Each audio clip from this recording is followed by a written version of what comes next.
Halo guys, kembali lagi di channel Gudang Burung JD. Kali ini kita akan membahas tentang burung kenari.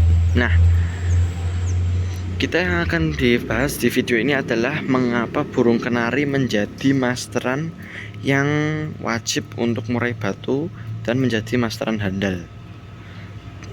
Nah, kita bahas dari segi harga dulu lah. Untuk harga kenari yang lokal seperti saya, kalau kalian mau masteran mending jangan yang mewah-mewah, maksudnya mewah yang kayak kalau pemain kenari kayak mungkin ada buat lomba seperti ada cengkokannya atau apa-apa, itu jangan. Nyari yang biasa aja tidak apa-apa, sama mahal-mahal. Kalau kecuali kalau mungkin pengen yang isian kenari, isiannya cililin, jadi bunyi awalannya cililin terus kenari, itu bagus, menurut saya itu bagus. Nanti mungkin ya, jadi dari suara cililin langsung ke suara kenari tanpa jeda, langsung nyambung gitu kan. Biasanya kalau yang bagus kan kenari isiannya gitu. Kalau dimasterkan ke murai bisa masuk persis, insya Allah hasilnya kan bagus, cililin langsung nyambung kenari. Nah, kembali lagi ke tadi yang kita bahas mengenai kenari. Kalau bisa cari yang lokal aja enggak apa-apa, lokal yang kayak gini, yang lokal. Kalau kalian cari yang kayak mungkin Rasmi, Yorkshire, F1, mungkin itu agak lebih mahal dibandingkan yang lokal. Lebih enak yang lokal aja, yang jangan yang import. Soalnya kita kan carinya suaranya, bukan untuk lomba atau senang-senangan. Kalau senang-senang kan juga bisa dari Rasmi, bodinya besar, Yorkshire, Gibuso. Cari yang gini aja lokal. Nah, kalau Gibuso kan mahal juga, Gibuso kan jenis-jenis import pokoknya mahal lah. Nah, jadi cari kenari yang masih lokal, ombyoan. Cari kalau pengen yang murah ya, lokal atau ombyoan itu sekitar 100 ribuan itu sudah dapat lah, insya Allah 100 ribu sudah dapat. Untuk yang gacoran ini saya kemarin dapat harga 250, gacornya dor di wilayah Jepara. Ini rumah saya wilayah Jepara, jadi pasaran kenari sekitar 250 300. 250 ini sudah masuk murah sekali. Yang ini ya paling 300-an, 300 atau 350 pasaran kenari ya. Harganya turun. Nah, atau kalian cari yang diombyokan, yang di Facebook biasanya ada yang jual riwian, cuman soalnya gini, kalau kalian cari yang riwian atau yang cari bahan itu nanti hasilnya masih lama, nunggu tidak langsung bunyi. Kalau yang udah gacor kan tinggal lawat sehari 2 hari insya Allah sudah langsung gacor. Kalau awalnya digacor ya mungkin capean di perjalanan, stres di perjalanan, setelah adaptasi insya Allah sehari 2 hari 3 hari gacor lagi, bisa langsung bisa buat masteran. Nah, kalian bisa cari yang murah aja. Yang kalau ombyokan nanti kelamaan, enak yang gacor kayak gini nih paling 300 ribuan dapat, insya Allah 300 ribu dapat. Kalau bisa cari yang durasi, maksudnya durasi itu enggak bunyinya setengah-setengah. Cari yang satu sub, maksudnya satu sub itu nah itu satu sub enak. Satu sub boleh atau 2 sub. Nek kepanjangan biasanya harganya mahal, bisa buat lomba soalnya. Kalau ini satu sub ini, yang ini. Tapi kalau kenari itu kekurangannya adalah kalau lokal ya biasanya itu burungnya gampang over birahi. Jadi ini saya kasih milet rendah, pakannya juga rendah. Saya kasih timun tapi saya taruh di panas jadi stabil. Nah, jadi ininya biar birahi. Jadi ini panas itu untuk menaikkan birahi. Nah, terus ini miletnya saya pakai milet Vitamik. Nah, milet Vitamik itu adalah milet untuk settingan rendah, bukan untuk tinggi. Yang saya maksud dalam arti settingan rendah itu birahi rendah, settingan tinggi itu untuk kenari yang birahinya rendah. Settingan yang tinggi itu buat settingan yang kenari susah birahi. Kalau yang settingan rendah itu untuk kenari yang gampang over birahi. Nah, terus timun itu juga EF yang untuk menurunkan birahi. Kalau kalau jagung itu berfungsi untuk menaikkan birahi.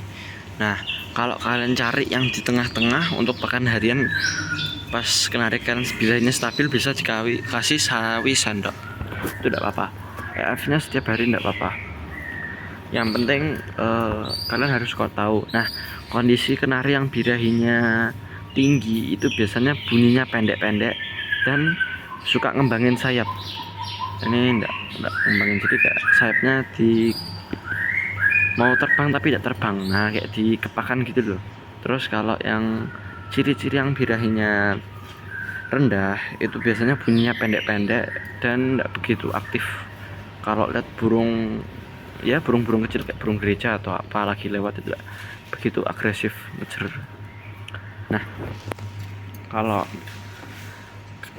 kalian itu adalah dari segi pakan.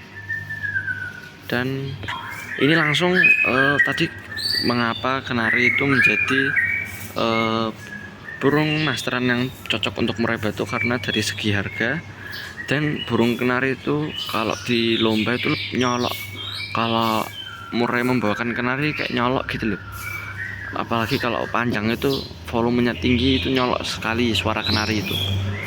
Sama kayak lovebird gitu-gitulah, lebih nyolok suara kenari. Dan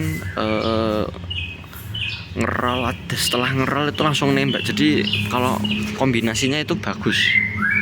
Dan ya tidak usah ragu, insya Allah kalau kalian punya ditempel sama murai kalian tidak begitu cerdas tapi ditempel terus ya sampai 2 bulan lah, insya Allah masuk, insya Allah tidak masuk.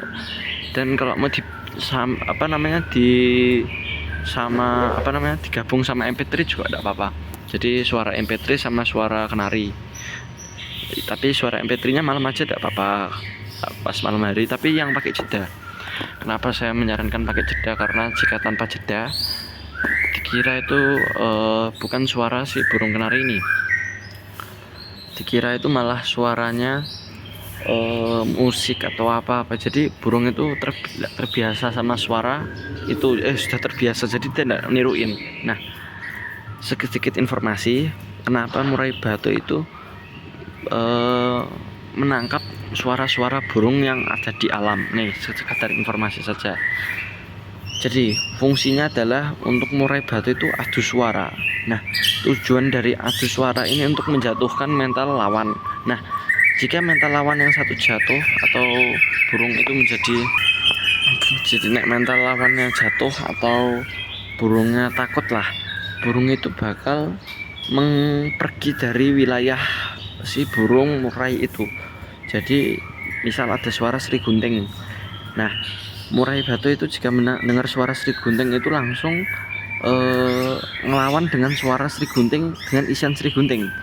Jadi burung itu kalau beberapa kondisi murai batu yang mudah dimasteri, yaitu ketika belum on fire, saat sedang bodol, mabung atau trotol, dan kondisi pas lagi stres.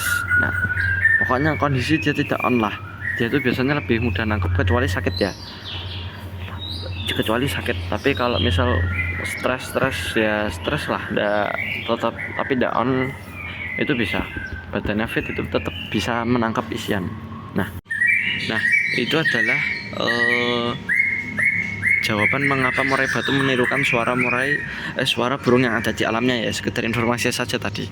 Nah, terus yang ini kembali lagi ke kenari. Jadi kalian bisa masterkan selama 24 jam pakai jeda, karena kalau tidak pakai jeda nanti seperti video yang tadi atau video ini yang saya bahas tadi, burung itu akan mengira suara alam atau suara air gitu. Jadi kayak misal ya suara air, jadi suaranya aja terus gitu.